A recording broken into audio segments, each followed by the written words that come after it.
Bienvenue au podcast Le Petit Cours féministe, là où on jette un regard nouveau sur la recherche universitaire et où on jase de la place du féminisme dans le milieu académique. Ici, on cherche à vous révéler ce que vous savez pas sur les femmes et sur les personnes issues de la diversité de genre, sur leur place dans l'histoire et dans la société, le tout dans une perspective féministe intersectionnelle. Aujourd'hui, je reçois Vanessa Lavallée, qui est doctorante en études religieuses à l'UQAM et qui étudie, entre autres choses vraiment intéressantes, les représentations de la déesse Lilith. Donc Vanessa a accepté de venir nous parler aujourd'hui des amulettes dans l'Antiquité, ainsi que des fausses croyances qui y sont reliées. Bonjour Vanessa, est-ce que tu peux te présenter pour que nos auditeuristes te connaissent un petit peu mieux? Oui, merci pour l'invitation. Alors, moi, c'est Vanessa Lavallée. Je suis présentement au doctorat en sciences des religions à l'Université du Québec à Montréal. J'ai fait une maîtrise en religion ancienne au Royaume-Uni, ainsi qu'un stage d'archéologie en France dans les 3 dernières années pour finir en Suède où je me suis beaucoup intéressée à la réception, en fait, dans leur culture des anciennes religions donc, qui se représentent juste dans la culture, les festivals contemporains. Et là, alors, on a décidé de revenir au Canada et là, je travaille présentement sur les démons, plus particulièrement les démones et anciennes de l'Antiquité. Et il y a deux aspects qui m'intéressent. Donc, c'est à la fois la nature plurielle et non genrée des démons du type Lamashtu et Lilith, qu'on s'en reparlera un peu, c'est quoi ces noms-là. Et aussi la réception de ces figures-là dans les mouvements contemporains néo-païens. Super, ben bienvenue Vanessa, merci beaucoup d'avoir accepté mon invitation. Puis pour ma part, ben j'ai vraiment adoré te lire, puis j'ai beaucoup aimé l'ambiance witchy là, de cette lecture-là.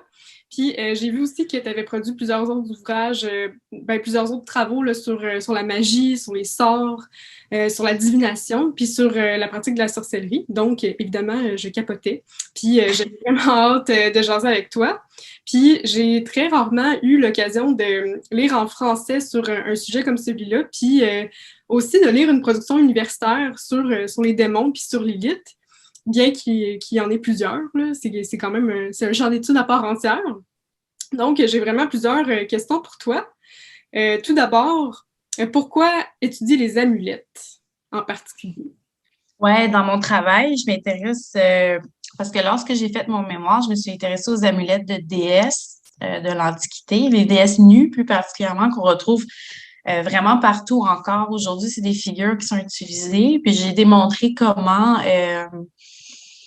la nudité symbolique de l'amulette avait un autre rôle et ce n'était pas des figures de fertilité, en fait. Et donc, je me suis dit, ben, j'ai vraiment aimé travailler avec les objets, alors pourquoi ne pas continuer? Parce que le monde des démons contient également énormément d'objets. Et tous les anciens exorcistes de l'Antiquité travaillaient avec des bols, des clochettes. Quand je dis des bols, c'était des bols d'incantation pour trapper les démons. C'est un des objets que j'utilise dans mon étude. Également des plaques et des amulettes avec les figures des démons qui vont vraiment chasser l'esprit selon...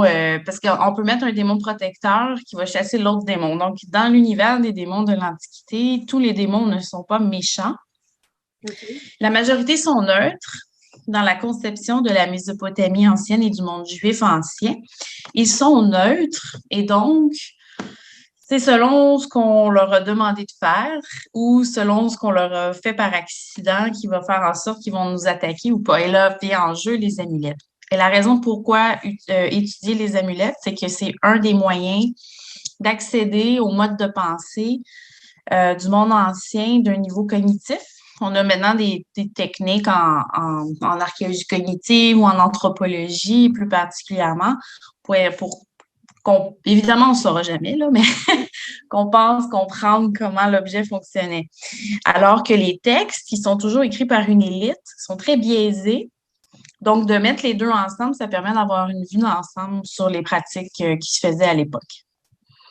Super. Puis aussi, tu en as un petit peu parlé dans ta réponse précédente, mais À quoi est-ce qu'on associe en général la nudité dans l'Antiquité? Donc, tu as dit que c'est pas nécessairement associé comme à la fertilité comme on pourrait le croire. L'unité dans les représentations va être liée des fois à signe que tu as perdu ton statut social. Si tu es un esclave, par exemple, souvent on va retrouver des images, quelqu'un qui est un esclave, il est nu. Il y a évidemment le côté érotique. On n'est pas les mêmes, on est les mêmes humains, donc il y avait également aussi des figures érotiques à regarder. Mais plus particulièrement, ce que moi j'apporte, qui est un côté moins étudié, c'est les représentations de la nudité comme force apotropaique et magique, en fait. Puis aussi, tu expliques dans ton texte que les représentations de Lilith vont vraiment comme se transformer au Moyen Âge. Puis est-ce que tu peux nous en dire un peu plus?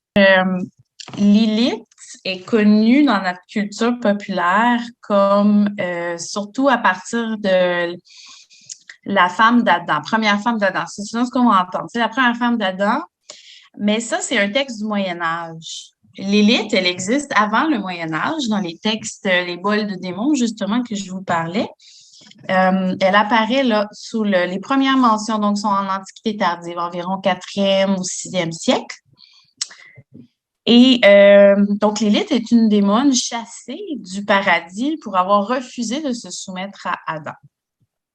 Et au Moyen Âge, dans l'alphabet de Ben Sira, c'est vraiment là que se développe toute la mythologie qu'on connaît actuellement dans la culture populaire. Là, donc, reine des démons, reine des enfers, toute cette figure plus vraiment démoniaque, alors qu'à l'époque, oui, elle était démoniaque dans le sens qu'on se protégeait d'elle pour éviter que nos bébés se fassent manger, mais elle avait la même fonction que la déesse, pas la déesse, ben oui, c'était des déesses en fait, mais la démone précédente qui était Lamashtu, qui avait la même fonction de réguler les naissances. Et donc, c'est comme ça qu'on expliquait la mort des jeunes enfants.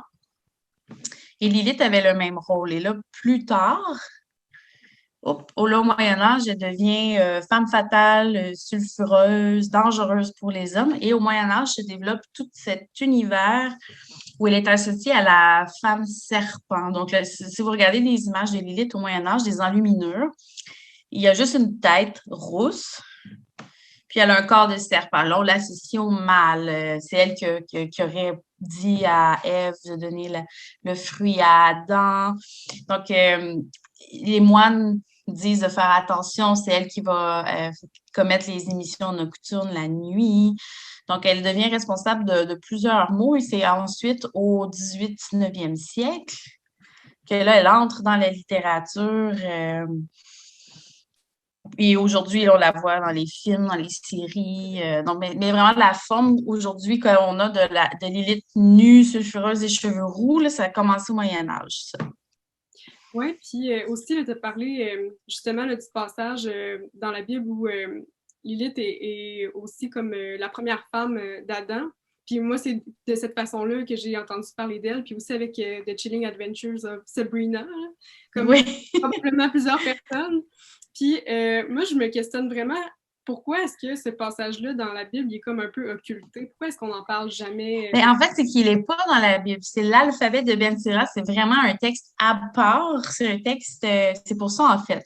Souvent, les gens vont dire ah oui, mais c'est une figure biblique, mais non. La seule et unique mention de Lilith dans la Bible, là, dans ses testaments, c'est pour faire référence à des créatures de la nuit, qui était son rôle dans l'Antiquité. Donc, tout cet aspect de la première femme d'Adam et tout ça, ça vient du texte qui s'appelle l'alphabet de Ben Sira, qui serait un texte satirique écrit là, au début du Moyen Âge. Donc, effectivement, tout ce qu'on voit aujourd'hui à propos de Lilith n'est que, tout ce qui est dans la culture populaire n'est que récent dans son histoire. Ah, c'est tellement intéressant. Aussi, une autre chose, là, parmi les nombreuses choses qui m'ont intéressée dans ton travail, c'est que le sexe féminin, ça peut aussi représenter quelque chose qui fait peur ou qui est capable de ramener l'ordre cosmique. J'aimerais ça que tu nous en parles un petit peu plus en détail. Oui, c'est quand même complexe comme sujet, mais il existe des figures dans l'Antiquité, par exemple chez les Grecs, qui s'appellent Bobo, qui était une déesse qui, lorsqu'elle ouvrait son sexe, ça faisait rire Déméter, puis là, elle revenait à la vie parce que Déméter, pour ceux qui savent, elle pleure sa fille Perséphone qui est partie dans le monde des enfers, qui est une reprise du mythe mésopotamien de la descente aux enfers d'Inanna. Petit clin d'œil.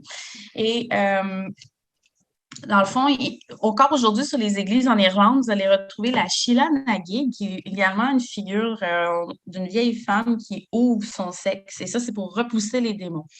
Alors, depuis l'Antiquité, il y a cette notion que le sexe féminin a un pouvoir très puissant. Et ça fait peur, ça repousse le mal, ça repousse les mauvais esprits. On a même, chez les Mésopotamiens, la déesse Inanna qui lève sa robe, puis tu vois les dieux ou les autres esprits qu'il y a qui sont comme « Ah, qu'est-ce que c'est que ça? » Puis ça les repousse. Et moi, ce que j'apporte de plus dans mes recherches, c'est que je démontre que la raison pourquoi donc l'accent est souvent mis sur les amulettes, vous allez retrouver des fois juste un triangle pubien, c'est que c'est vraiment, on fait référence au pouvoir libidinal que la femme, en fait. Fait que je pense que c'était connu à l'époque, dans l'Antiquité, que le source du pouvoir magique des femmes provenait de là, le pouvoir de libido qu'ils avaient. Puis il y a aussi, évidemment, la création de la vie, mais ce n'est pas vu d'un point nécessairement fertile, mais plus dans le sens que la déesse qui s'occupe des morts, en fait, la divinité qui s'occupe des morts, c'est une déesse. Donc, il y a cet aspect-là aussi que celle qui donne la vie est également celle responsable de la mort et de l'au-delà. Fait qu'il y a tout comme toutes ces associations-là, en fait, que je dirais qui ont lien avec le sexe féminin. Et ce n'est jamais le rôle des déesses de produire ou de procréer des humains ou d'autres dieux. C'est vraiment l'aspect fertile de la terre, c'est les dieux. Parce que c'est eux qui ont la semence. Fait que l'ancienne conception, c'est pas la femme mère, mais bien le dieu qui est plus père, alors que les déesses sont des figures de magie guérisseuses, accompagnatrices de la mort dans l'au-delà et de protection. Beaucoup, beaucoup de protection. C'est la raison pourquoi on trouve autant d'amulettes de femmes déesses que de démons également.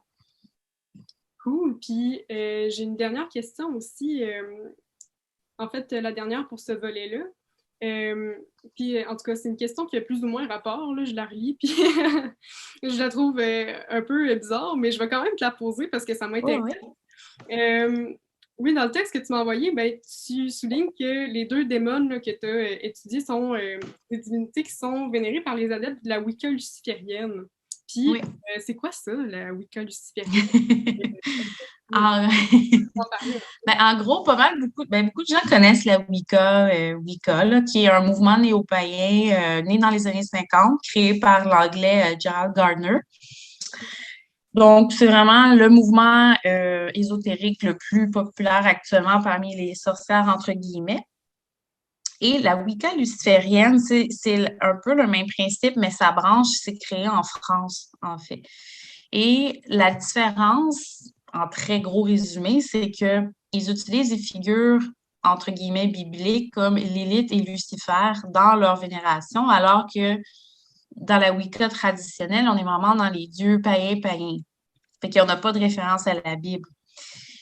Donc, pour les Wicca lucifériens, l'influence du pourquoi ils sont comme ça, particulièrement en France, c'est que ça vient des évangiles d'Aradia, qui est un texte du 19e siècle écrit par un ethnologue qui a été en Italie. Fait que ça vient de la sorcellerie italienne, qui, eux, dans leur pratique, incluent Lucifer et Diana, qui les associe à Lilith.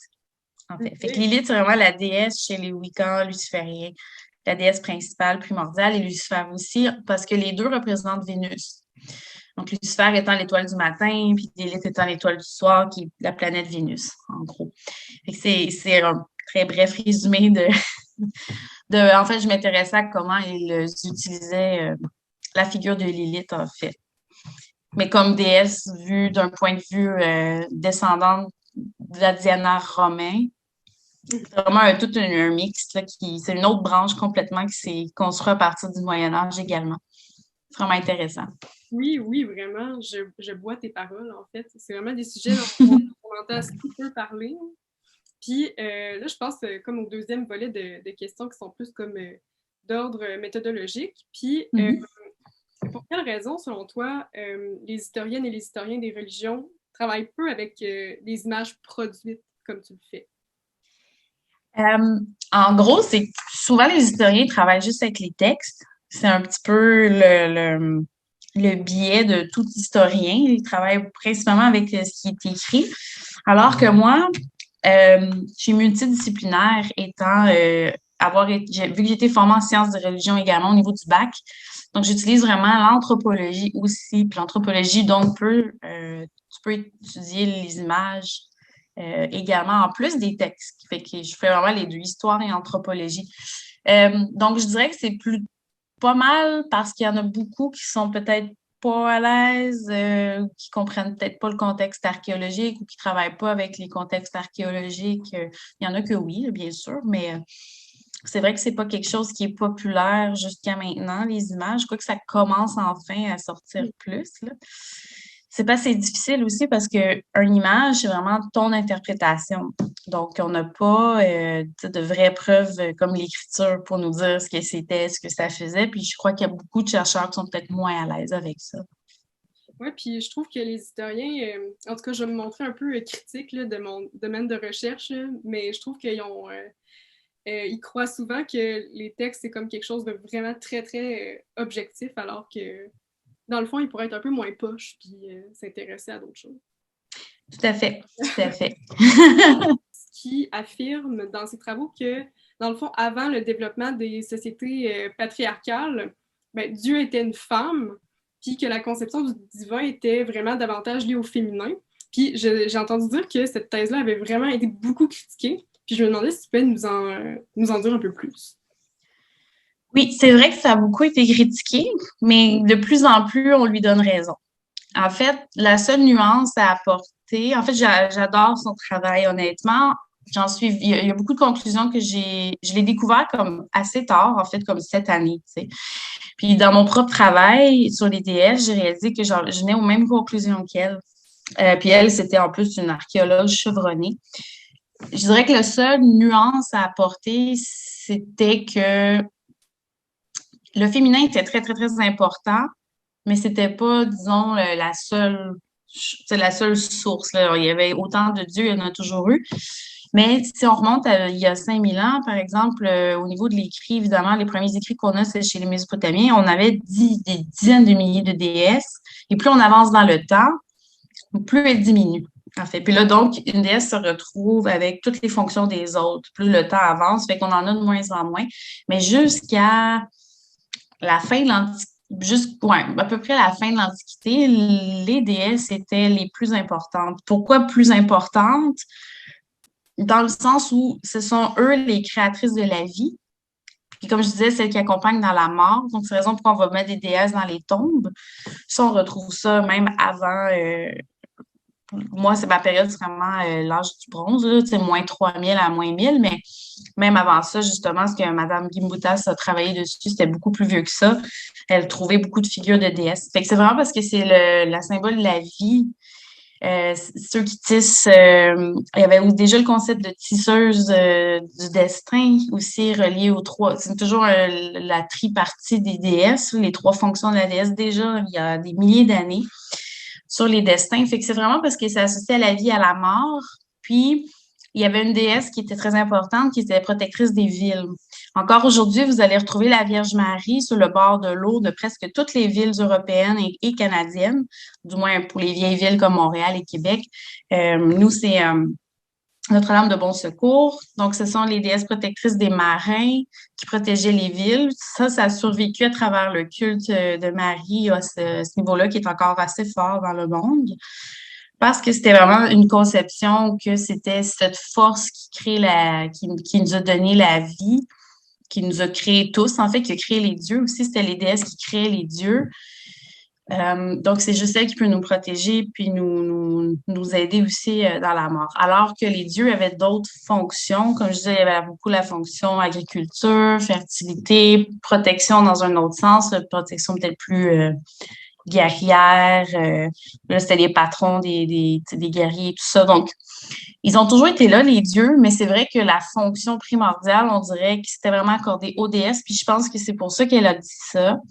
Fait que c'était la seule nuance, mais pour le reste de son travail, elle n'a pas fait l'erreur de toutes les assimiler à la même déesse, ce qui est quelque chose qui s'est beaucoup fait par les historiens d'il y a 100 ans. Comme je disais, ils étaient toutes fertiles, tu sais, une déesse nue, c'est une déesse de la fertilité, fertilité, fertilité. J'ai vu ça tellement alors que c'était pas du tout leur fonction. Alors qu'elle, elle a fait quand même une nuance, tu sais, la déesse oiseau, la déesse tisseuse, elle avait vraiment séparé toutes les déesses. Mais c'est ça. Fait que de là à dire que, tu sais, je pense pas qu'il y avait une déesse universelle, elle était certainement pas une. Elle était plurielle, elles étaient plurielles, parce que dans l'Antiquité, c'était très complexe. C'est un peu ce que je démontre aussi avec les démons. Les démons étaient de nature plurielle, parce que leur genre neutre, et ça le dit, en plus, les démons ne sont ni mâles ni femelles. Le genre neutre, dans le fond, la fonction, elle est genrée, mais pas la créature. Puis c'est un petit peu le même principe avec les déesses, en fait. Une déesse comme Inanna, qui a été une des plus importantes de l'Antiquité, elle était à la fois mâle et femelle. Donc, elle pouvait changer dépendamment de sa fonction. Donc, déjà, c'est une conception très, très ancienne. Puis je pense que c'est aussi une nuance à faire, que c'est ni mâle ou femelle, mais qu'ils étaient tout. On le voit encore dans l'hindouisme, en fait. Shiva, par exemple, Shiva et Shakti, qui sont la même figure. Il va changer dépendamment du rôle qu'on lui demande. Je pense que c'est en Inde qu'on voit les traces les plus presque, ça a changé évidemment, mais les plus anciennes qui ressemblent le plus à l'Antiquité, ces notions de dualité et de fluidité des genres aussi au niveau des divinités. Cool, et j'apprends tellement de choses dans un espace condensé de vraiment super. Puis aussi, là, je voulais te poser une question que je pose un peu comme à toutes mes invités, là, parce que ça m'intéresse là, de comprendre l'expérience des femmes dans le monde académique, dans le fond. Puis, est-ce que ça t'arrive là, qu'on te dise que ton champ d'études est comme pas un sujet sérieux ou important? Ça m'est pas arrivé encore. Ça m'est arrivé que certains autres chercheurs ou professeurs n'ont aucune idée de qui je parle quand je parle de l'élite. Mais je ne travaille qu'avec des femmes au niveau des directions. Je dirais que toute la littérature sur les démons n'est faite que par des femmes. Ou presque, là, quasiment toute ma littérature est écrite par des auteurs féminins. Ça m'est pas arrivé encore. Des fois, moi-même, je le pense. Je me dis toujours pourquoi tu travailles là-dessus? Est-ce si pertinent que ça? Fait que je pense que j'ai été chanceuse jusqu'à maintenant. OK. Ah ben tant mieux. Puis aussi, est-ce que ça t'arrive qu'il y a des hommes qui t'expliquent des choses que tu sais déjà? Ouais. Ma seule pense. Mais comme la littérature dans ton domaine est beaucoup écrite par des femmes, j'imagine que t'échappes un peu à ça parfois, vu que c'est les femmes qui ont le savoir. Mais en tout cas, les hommes n'ont pas besoin d'avoir un savoir pour essayer de nous faire croire qu'ils en savent plus que nous. Mais bon. Puis, est-ce que Surtout que j'ai l'air plus jeune que mon âge, alors ça peut arriver, oui. c'est clair? Puis, ma dernière question, c'est, ben, selon toi, est-ce qu'on peut à la fois être féministe et chercheur universitaire? Ben, en fait, oui, tu sais, puis au début, je me considérais pas nécessairement, tu sais, je me suis pas inscrite parce qu'en sciences de religion, on peut avoir l'option études féministes, la concentration études féministes, puis je l'ai pas inscrit, mais au fil du temps, j'ai bien réalisé que j'avais toujours une approche assez féministe dans mon analyse. Donc, je pense que c'est même pertinent parce qu'un regard féministe apporte vraiment des points que plusieurs autres n'ont pas pensé analyser, en fait. Donc, non seulement on peut, mais je pense que c'est assez pertinent même de toujours avoir, ben, pas toujours, mais d'apporter cette approche-là aussi dans son analyse. Super, je te remercie beaucoup. C'était vraiment une conversation intéressante. Puis merci encore là, d'avoir accepté mon invitation. Ça fait vraiment plaisir.